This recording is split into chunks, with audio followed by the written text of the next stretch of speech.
What would you do if you were driving alone on a deserted road at midnight, and a passenger stepped onto your bus carrying a ticket from 15 years ago? A ticket for a journey that ended with his death. Because on Route 41, some passengers are not looking for a destination.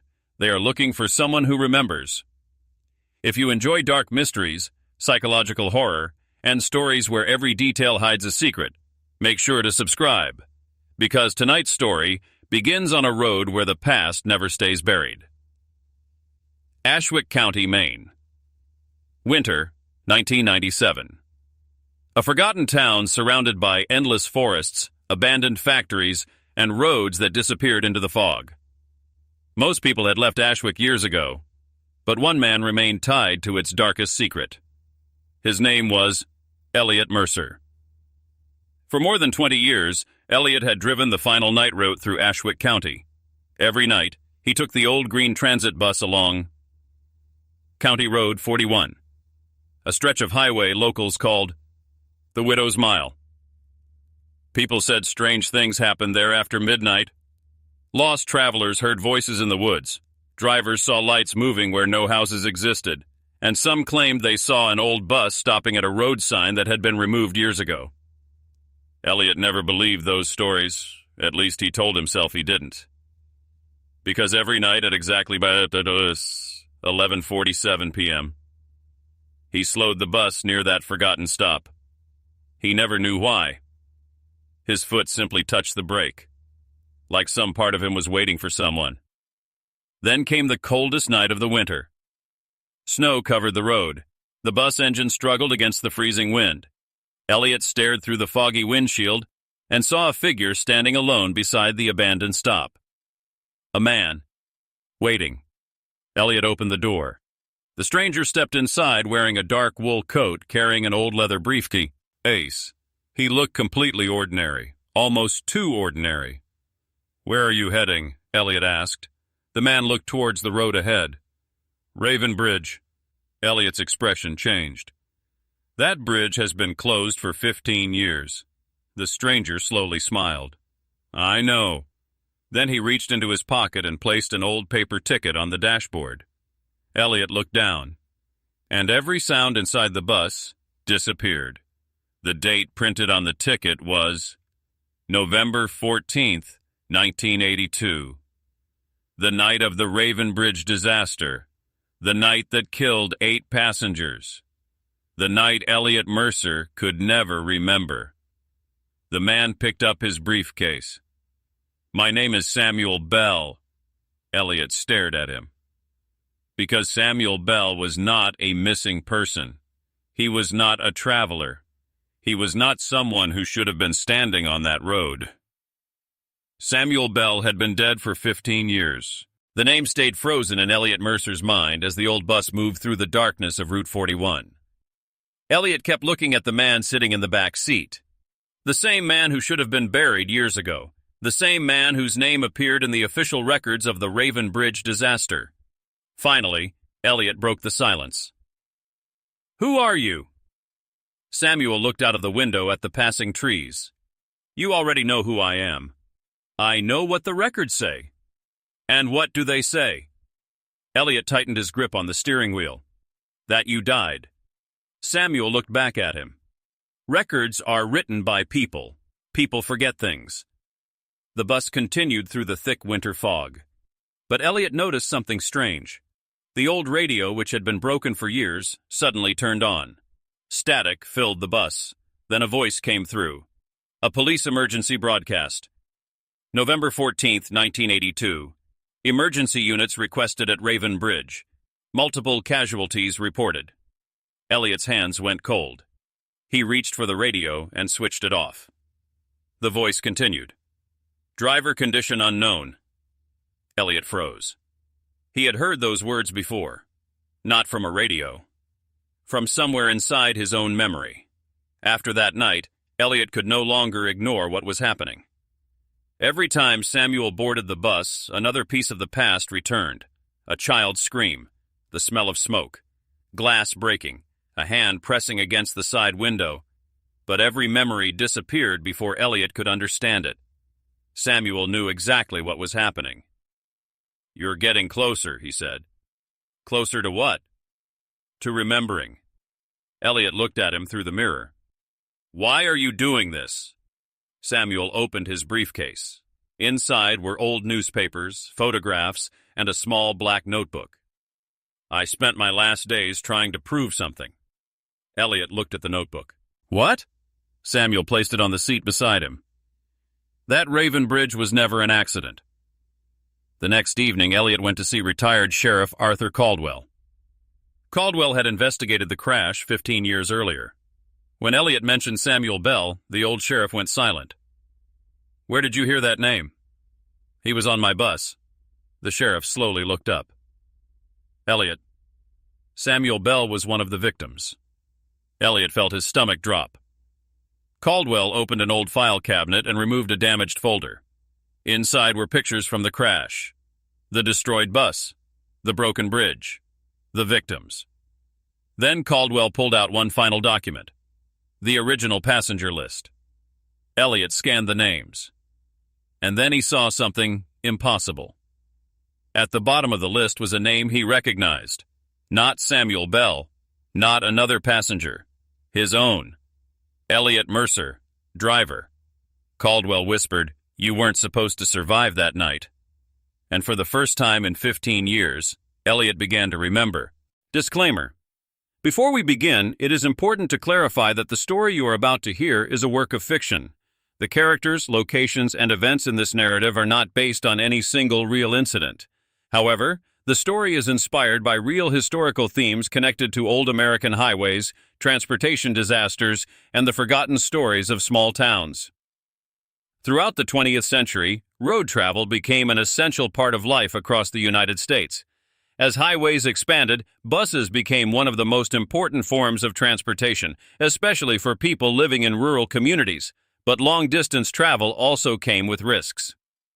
Before modern safety regulations became common, some transportation companies faced serious issues involving vehicle maintenance, outdated equipment, poor road conditions, and extreme weather.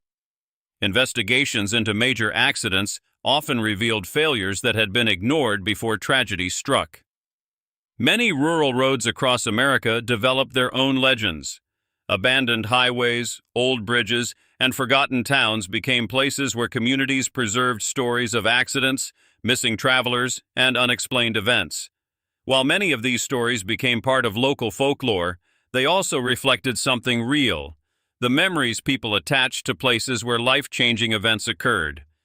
The idea behind Route 41 comes from that atmosphere, a forgotten road, a buried truth, and the question of what happens when the past refuses to disappear. Now, let's return to Ashwick County, Maine, a quiet town surrounded by forests, a road that locals refuse to travel after midnight, and a bus driver who is about to meet a passenger who should have been dead for 15 years. Elliot Mercer stared at his own name printed on the passenger list. For several seconds, he forgot how to breathe. The room around him felt smaller. The old sheriff's office, with its dusty files and faded photographs, suddenly felt like a place he had visited before. Not years ago. That night. "What does this mean?" Elliot whispered.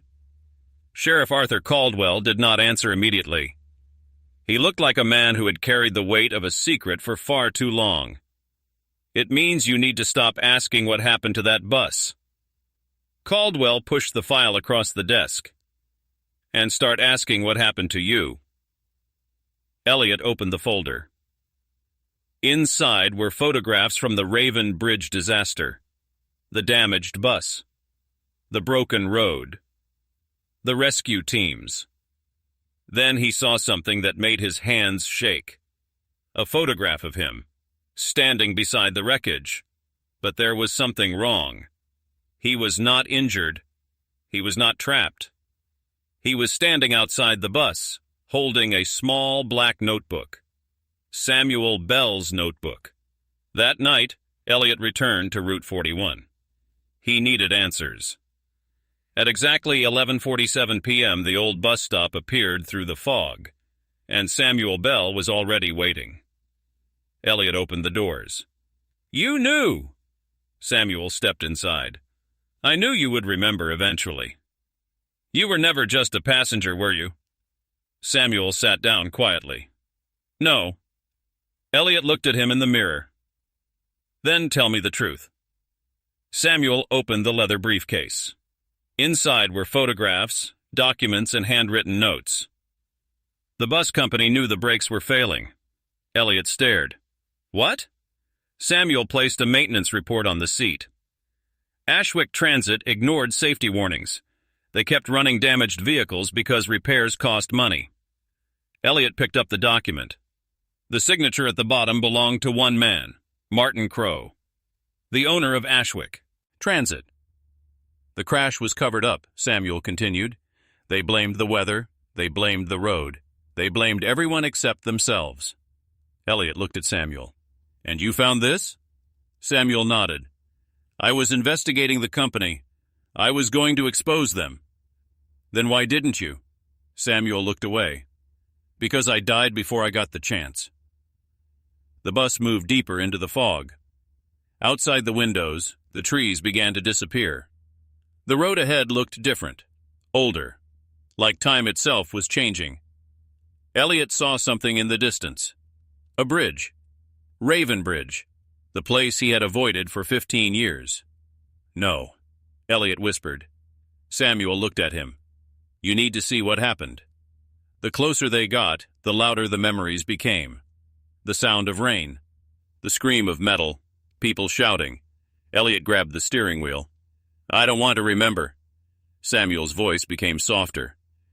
You don't get to forget the people who were counting on you. The bus stopped at the center of Raven Bridge. And suddenly, Elliot remembered. He remembered the storm. He remembered the brakes failing. He remembered fighting to control the bus. But there was one memory that hurt more than all the others. He remembered Samuel Bell standing in the aisle, holding his notebook, shouting, Elliot, take this. If they find out what happened here, they'll bury the truth with us. Elliot looked at Samuel. You gave me the evidence. Samuel nodded. And you promised you would tell the world. The fog outside grew thicker. Then, Elliot noticed something. The driver's seat. The dashboard. The cracked windshield. Everything looked exactly like it had 15 years ago. Because this was not just a memory. This was the moment that Elliot had been running from. Samuel looked toward the front of the bus. Now you remember why you came back. Ellie. Ott slowly turned. On the road ahead stood a shadow. Someone else was waiting beside Raven Bridge. Someone who was never supposed to be there. The figure standing beside Raven Bridge did not move. Elliot stared through the cracked windshield. His heart already knew who it was before his mind could accept it. A man wearing an expensive black coat. A man who had not aged a single day. Martin Crowe. The former owner of Ashwick Transit. The man responsible for the lies that buried the truth for 15 years. Elliot stepped off the bus. The cold air cut through him as he stood on the bridge where everything had ended. You knew, Elliot said. Martin smiled. I knew you would eventually remember. Samuel stepped beside Elliot. He was always afraid of this night. Martin looked at Samuel. You should have stayed dead. Samuel gave a quiet smile. And you should have fixed the brakes. The silence that followed felt heavier than the winter air. Elliot looked at Martin. People died because of you. Martin shook his head. No, people died because someone failed. Those words hit Elliot harder than he expected. Because for 15 years, he had believed the same thing, that he had failed, that he should have done more. Then Samuel handed him the old black notebook. Read the last page. Elliot opened it. The handwriting was Samuel's. The final entry said, The driver tried to save everyone. If anything happens to me, make sure he knows the truth. Elliot's vision blurred. All those years he had carried a guilt that was never his. He had not caused the accident. He had fought against it. He had turned the bus away from the edge of the bridge. He had given everyone inside a chance to survive, but he never made it out himself. The bus engine suddenly started behind them. Elliot turned around. The old green transit bus was glowing through the fog, the same bus from 15 years ago. Samuel looked at him. "This is where your journey ends." Elliot looked back at Raven Bridge. "What happens now?" Samuel smiled. "Now you stop driving." Elliot walked back onto the bus one final time. He sat in the driver's seat. For the first time in 15 years, he removed his hands from the steering wheel. The broken dashboard clock stopped on 47 p.m., the exact moment everything had changed. Outside, the fog slowly disappeared. When morning came, the people of Ashwick found the old bus beside Raven Bridge, a vehicle that had been destroyed 15 years earlier. Inside, there was no driver, no passenger, only a leather briefcase, an old notebook, and Elliot Mercer's pocket watch. The last page of Samuel Bell's notebook contained a message that had never been there before. Every unfinished journey is waiting for someone to complete it. After that night, Route 41 became quiet. No strange sightings, no missing travelers, no mysterious bus stops. But even years later, some drivers passing through Ashwick County at exactly 11:47 p.m. claimed they heard an old bus horn somewhere in the fog. And if they looked carefully into the darkness, they could sometimes see a figure standing beside the road, holding an old paper ticket, waiting for the next journey. Route 41